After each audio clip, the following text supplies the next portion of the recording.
اب یہ بہت خطرناک نظریے آ رہے ہیں، اب اس کو بڑا اٹینٹو ہو کے سننا ہے ورنہ بات سمجھ نہیں آئے گی.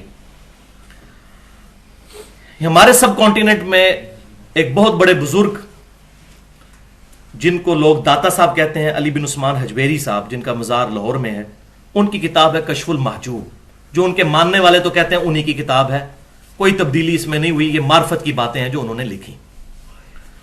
کشف المحجوب کا اردو ترجمہ دیوبند نے بھی چھاپا ہے، مولانا عبدالرؤوف فاروقی صاحب نے. یہ دیوبندیوں کے بہت بڑے بزرگ ہیں، کچھ عرصہ پہلے تک تو زندہ تھے، ابھی مجھے نہیں پتا. ان کو صوفی باصفا اور یادگار اسلاف کہتے ہیں دیوبندی علماء. اور بریلویوں میں مولانا فضل الدین گوہر صاحب نے ترجمہ چھاپا ہے ضیاء القرآن پبلیکیشن سے.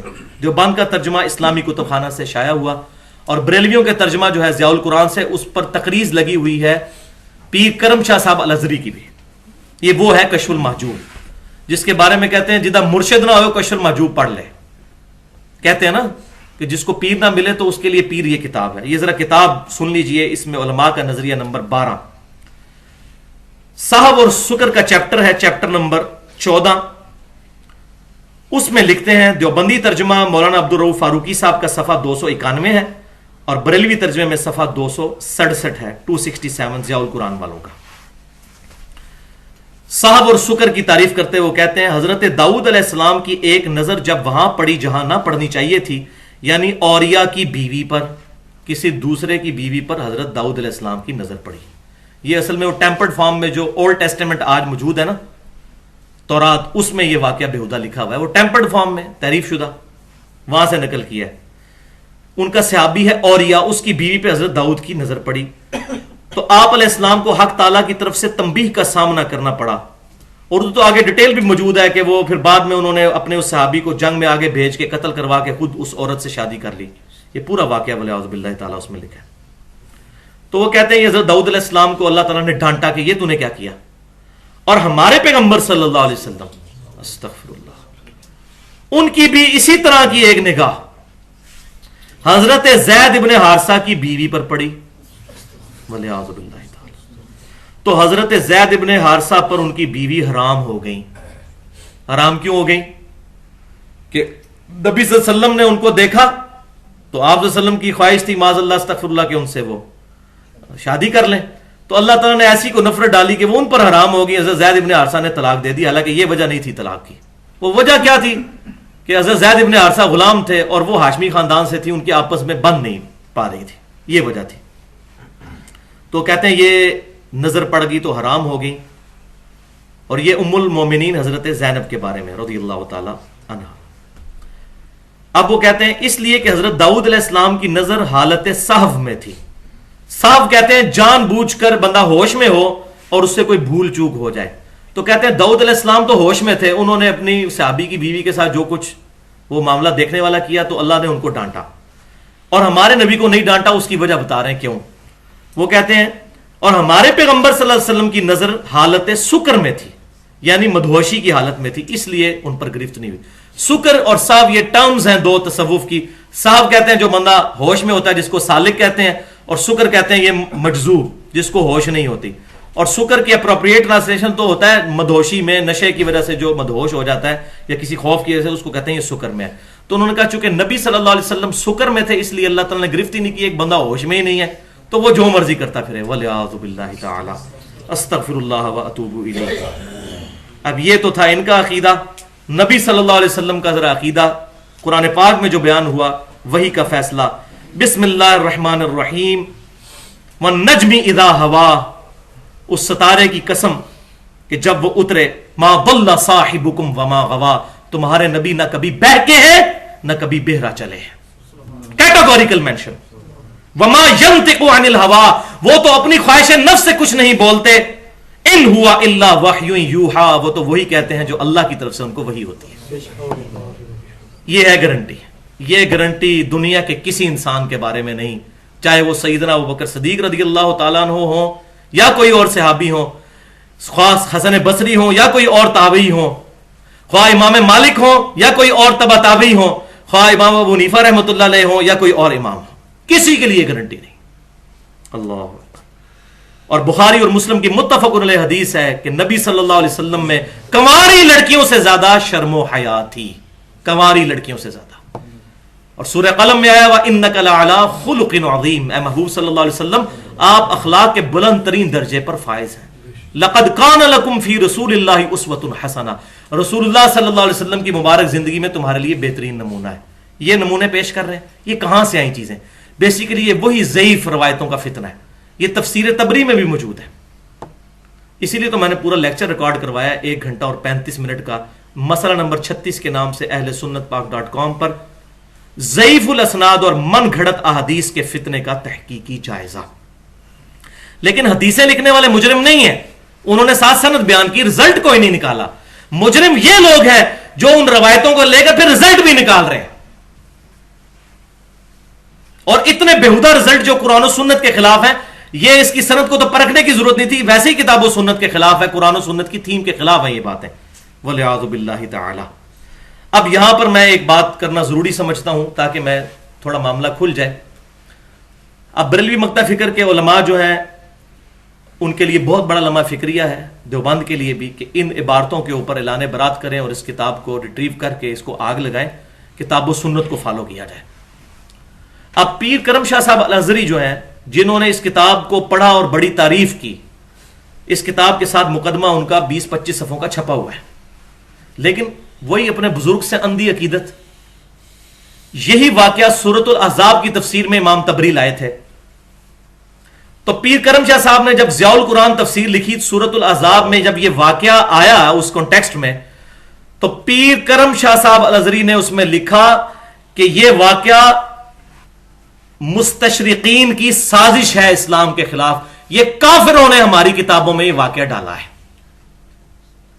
تو ان کو بتانا چاہیے تھا نا کہ یہ واقعہ کشف المحجوب میں بھی موجود ہے.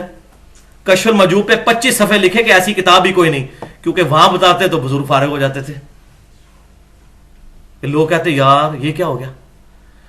اگر منصف مزاج ہوتے تو دونوں جگہ بتا کے جاتے. بہرحال جتنا انہوں نے بتایا میں ان کو اپریشیٹ کرتا ہوں. کم از کم بریلویوں کے لیے آسانی ہوگی، کیونکہ ہم نے بڑے بڑے بریلوی مفتیوں کو جب یہ باتیں بتائیں وہ کہتے ہیں جی معرفت دی گل ہے، لیکن جب بتایا کہ پیر کرم شاہ صاحب نے کہا یہ کافروں کی سازش ہے، انہوں نے کہا ہاں بالکل غلط ہے جی یہ تو وہی نا. اب میں بولوں کہ نہ بولوں، اتخذوا احبارهم ورهبانهم اربابا من دون اللہ. ان لوگوں نے اپنے مولویوں اور اپنے بزرگوں کو اللہ کو چھوڑ کر اپنا رب مان لیا ہوا ہے. ہاں یہ کہیں گے تو مانیں گے، کتاب و سنت کو ان لوگوں نے کوئی نہیں ماننا، والعیاذ باللہ تعالی. اب یہ کانٹیکسٹ چل پڑا ہے تو میں ایک واقعہ تبرک کے لیے ذرا خصوصاً بریلوی مکتب فکر کے لوگوں سے تو مجھے بڑی امید ہے کہ اس امت کا انقلاب ان کے سر پر آنا ہے، کیونکہ انہوں نے ہی حق بات قبول کرنی ہے. دیوبندیوں کے علماء تو اپنے پیروکاروں کو جواب سکھاتے ہیں، جبکہ بریلوی لوگوں کو جب بات کی جاتی ہے وہ سننے پر مجبور ہو جاتے ہیں. جواب کوئی نہ دیں لیکن خاموشی ضرور اختیار کر لیتے ہیں کہ یار کہیں گستاخی نہ ہو جائے. تو اب خصوصاً بریلوی مکتب فکر کے لوگوں کے لیے دعوت ہے، اور دیوبندیوں کے لیے بھی اور سلفیوں کے لیے بھی. اسی کشف المحجوب میں امام ابو حنیفہ رحمۃ اللہ علیہ پر ایک چیپٹر باندھا ہے تبع تابعین میں. علی بن عثمان حجویری ان کو تابعی نہیں مانتے تھے، تبع تابعی مانتے تھے. امام حنیفہ رحمۃ اللہ علیہ کے بارے میں چیپٹر باندھا کشف المحجوب میں، اور اس میں انہوں نے ایک لکھا واقعہ کہ امام ابو حنیفہ رحمۃ اللہ علیہ کو ایک دفعہ خواب آئی کہ انہوں نے دیکھا کہ نبی صلی اللہ علیہ وسلم کی قبر مبارکہ وہ کھود کر اس میں سے حضور کی ہڈیاں جمع کر رہے ہیں، والعیاذ باللہ تعالی. یہ جناب کشف المحجوب میں لکھا ہوا ہے. اچھا وہ امام حنیفہ رحمۃ اللہ علیہ ڈر کے اٹھے کہ میں نے کیسا خواب دیکھا، تو اپنے استاد ابن سیرین رحمۃ اللہ علیہ کے پاس گئے. اب یہ واقعہ پتہ نہیں ہے کہ نہیں ہے، بل وہ جوڑا ہوا ایک واقعہ چل رہا ہے تو لکھا تو ہوا ہے نا، میں بیان تو کروں گا. تو ان کو کہا، تو انہوں نے کہا کہ آپ کے لیے تو اس خواب میں بڑی بشارت ہے کہ آپ نبی صلی اللہ علیہ وسلم کی سنتوں کو جمع کریں گے. سبحان اللہ. پھر وہ سننے والے کہتے ہیں سبحان اللہ. دیکھو جی امام حنیفہ رحمۃ اللہ علیہ نے کتنا بڑا کارنامہ کیا، والعیاذ باللہ تعالی. نبی صلی اللہ علیہ وسلم کے بارے میں ایسا گستاخانہ خواب بیان کرنا، امام حنیفہ نے کوئی ایسا خواب نہیں دیکھا. وہ صحیح سند سے ثابت کریں، ان کی پہلے کو کتاب ہی ثابت کر دیں. اپنے بزرگوں کی شان کو بڑھانا ہے تو نبی صلی اللہ علیہ وسلم کو تختہ مشق کیوں بنایا؟ کیا دنیا میں کسی مسلمان کا یہ عقیدہ ہے کہ حضور صلی اللہ علیہ وسلم کی قبر میں ہڈیاں؟ والعیاذ باللہ تعالی. اہل سنت کے لوانے والے تینوں گروہ، بریلوی، دیوبندی، اہل حدیث، ایون اہل تشیع سب کا یہ عقیدہ ہے کہ آپ صلی اللہ علیہ وسلم کا جسم مبارک بالکل صحیح حالت میں مدینہ شریف میں قبر اطہر کے اندر موجود ہے. اور عقیدہ کیوں ہے؟ وہ تو حدیث ہے، اتنی زیادہ حدیث موجود ہے اس ٹاپک پہ. تو اس قسم کا گستاخانہ خواب کیا اللہ تعالیٰ دکھائے گا؟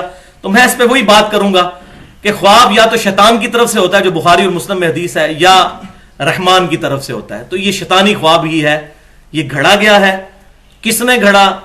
بہرحال جو اب لکھ رہے ہیں، اس کتاب کو چھاپ رہے ہیں، وہ تو بہت بڑے مجرم ہیں اس طریقے سے امام حنیفہ رحمۃ اللہ علیہ کی شان کو بڑھانے کے لیے. تو یہ بھی یاد رکھیے کہ ایک حدیث ہے جو اکثر کوٹ کی جاتی ہے سنن نبی داؤد، سنن نسائی اور سنن ابن ماجہ سے، کہ نبی صلی اللہ علیہ وسلم نے فرمایا کہ اللہ تعالیٰ نے حرام کر دیا ہے مٹی کے لیے کہ وہ انبیاء کے جسموں کو کھائے. نبی جو ہیں ان کے جسم سلامت ہوتے ہیں قبروں میں. یہ حدیث جو ہے یہ اصول محدثین پر ضعیف ہے. اس میں عبد الرحمن بن یزید جو راوی ہیں وہ بہت سخت ضعیف راوی ہیں. ان کو امام بخاری رحمۃ اللہ علیہ نے بڑی جرح کی. یہ حدیث ابو داؤد میں 1047 ہے، لیکن اس کی ایک صحیح سند بھی موجود ہے، لہٰذا اس کی سند ضعیف ہوئی، حدیث یہ صحیح ہے. اس کی صحیح سند جو ہے المصنف ابن ابی شیبہ میں انٹرنیشنل نمبرنگ کے مطابق 33,819 نمبر ہے، جلد 7 اور صفحہ 4 پر. اور دلائل النبوہ امام بہیقی کی اس میں بھی موجود ہے. سیدنا عمر فاروق رضی اللہ تعالیٰ عنہ کے مبارک دور میں جب تستر نامی جگہ ایران کی فتح ہوئی تو وہاں سے 300 سال پرانی ایک لاش ملی حضرت دانیال علیہ السلام کی، بالکل صحیح حالت میں. بڑا لمبا واقعہ، اب ٹائم نہیں میں سناؤں. تو صحابہ کرام نے حضرت عمر کو لیٹر لکھا کہ اس طریقے سے ایک لاش نکلی ہے. اس کے ساتھ یہ کتاب بھی موجود ہے، حضرت دانیال علیہ السلام کا صحیفہ تھا. تو کعب بن احبار تابعی کو بلایا گیا، وہ بہت بڑے یہودی عالم تھے. انہوں نے جب پڑھا تو انہوں نے کہا یہ دانیال علیہ السلام کی جو ہے وہ لاش مبارک ہے. اور پھر حضرت عمر نے پوچھا یہ کتنا پرانا عرصہ ہے؟ تو انہوں نے کہا 300 سال. تو سیدنا عمر نے پھر خط لکھا اپنے کمانڈر کو کہ حضرت دانیال علیہ السلام کی یہ جسم مبارک ہے، اور ساتھ انہوں نے لکھا کہ بے شک اللہ تعالیٰ نے انبیاء کو یہ شرف دیا ہے کہ ان کے جسموں کو نہ آگ کھاتی ہے، نہ مٹی کھاتی ہے، اور نہ درندے. یہ بالکل صحیح سند کے ساتھ ہے. پھر سیدنا عمر کی توحید دیکھیں. ان کو صحابہ نے بتایا کہ یہاں اجمی لوگ جو ہے نا، جب بارش مانگنی ہوتی ہے ان کی لاش نکالتے ہیں اور یہ اس طریقے سے وہ بارش اللہ کے حضور مانگتے ہیں. تو حضرت عمر فاروق رضی اللہ تعالیٰ عنہ نے کہا کہ رات کے وقت 13 قبریں کھودو اور 13 میں سے کسی ایک قبر میں ان کو دفنا دو تاکہ لوگ قبر بھی نہ ڈھونڈ سکیں، ان کی گمنامی میں دفنا دو. یہ جو لوگ کہتے ہیں نا جی اتنے بڑے بڑے بزرگوں کے مزارات ہیں، ہزاروں دنیا آ رہی ہے، آخر اللہ تعالیٰ نے جناب لوگوں نے لایا. تو پہلے 1,24,000 کم و بیش پیغمبروں کی قبریں اور مزار نکالیں نا. اگر کسی کے مزار پہ جانا اس کی بزرگی کی دلیل ہے تو دکھائیں حضرت ابراہیم علیہ السلام کے مزار پہ کتنے لاکھ لوگ جا رہے ہیں. حضرت موسیٰ علیہ السلام کا مزار دکھائیں اگر یہی دلیل ہے کسی کی بزرگی کی. یہ اکثر لوگ پیش کرتے ہیں نا. تو پھر بابا گرو نانک کے مزار پہ بھی کتنے لوگ جاتے ہیں. یہ کوئی دلیل نہیں ہے. انبیاء کرام کی قبریں سوائے ہمارے نبی صلی اللہ علیہ وسلم کی مبارک قبر کے کسی نبی کی ڈیفینیٹ قبر پتہ ہی نہیں کہاں پر موجود ہے. اور یہ بھی اس لیے تھی کہ ان کا دین قیامت تک رہنا تھا، تاکہ ایک سینٹرل پوائنٹ مسلمانوں کے پاس موجود ہو دلیل کے طور پر. اس کے علاوہ کچھ نہیں. باقی انبیاء کرام یا نبی صلی اللہ علیہ وسلم سے کسی ضعیف روایت سے ہی ثابت کر دیں آپ نے کبھی کسی نبی کی قبر پر حاضری دینے کے لیے سفر اختیار کیا ہو. نہیں. ہاں نبی صلی اللہ علیہ وسلم کا جانا وہ صحابہ کرام علیہم رضوان کی سنت تھی. عبداللہ بن عمر رضی اللہ تعالیٰ عنہ جب بھی سفر پہ جاتے تھے، المصنف ابن ابی شیبہ میں صحیح سند کے ساتھ ہے، 11,793 نمبر حدیث، الموطا امام مالک میں بھی موجود ہے اور باقی کتابوں میں بھی. تو وہ قبر رسول پر آ کر السلام علیکہ یا رسول اللہ، سیدنا ابو بکر کی قبر پر السلام علیکہ یا ابا بکر، اور اپنے والد کی قبر پر آ کر السلام علیکہ یا اباتا پڑھا کرتے تھے. یہ ان کی سنت ہے اور الحمدللہ اس پر سب متفق ہیں، بریلوی، دیوبندی، سلفی اور اہل تشیع بھی. بہرحال یہ عقیدہ تھا مسلمانوں کا کہ انبیاء کے جسم سلامت ہیں. اب وہ پھر کہتے ہیں، پھر آگے سے وکالت کرتے ہیں اور نہیں جی خواب کا معاملہ اور ہوتا ہے اور بیداری کا اور ہوتا ہے. استغفر اللہ تو بولی. اس طریقے سے حضور صلی اللہ علیہ وسلم کے بارے میں کوئی خواب دکھایا جائے گا اللہ تعالیٰ کی طرف سے؟ کوئی اور بھی طریقہ ہو سکتا تھا کہ وہ خواب یہ دیکھتے کہ نبی صلی اللہ علیہ وسلم کے برتن جمع کر رہے ہیں، آپ کا کرتا مبارک جمع کر رہے ہیں، آپ کی لاٹھی مبارک جمع کر رہے ہیں، تو یہ سنتیں جمع کرنی ہے. یہ خواب دکھایا جاتا. معاذ اللہ، اللہ تعالیٰ اپنے نبی کی امت کے عقیدے خراب کر رہے ہیں کہ آپ یہ عقیدہ رکھو کہ حضور کی ہڈیاں جمع کی جا رہی ہیں قبر مبارک میں. ولیعوذ باللہ تعالیٰ. میں نہیں سمجھتا کہ اس کے بعد کوئی بندہ جس میں تھوڑا سا ایمان موجود ہے ان کتابوں کو ریٹریو کر کے وہ آگ نہ لگائے.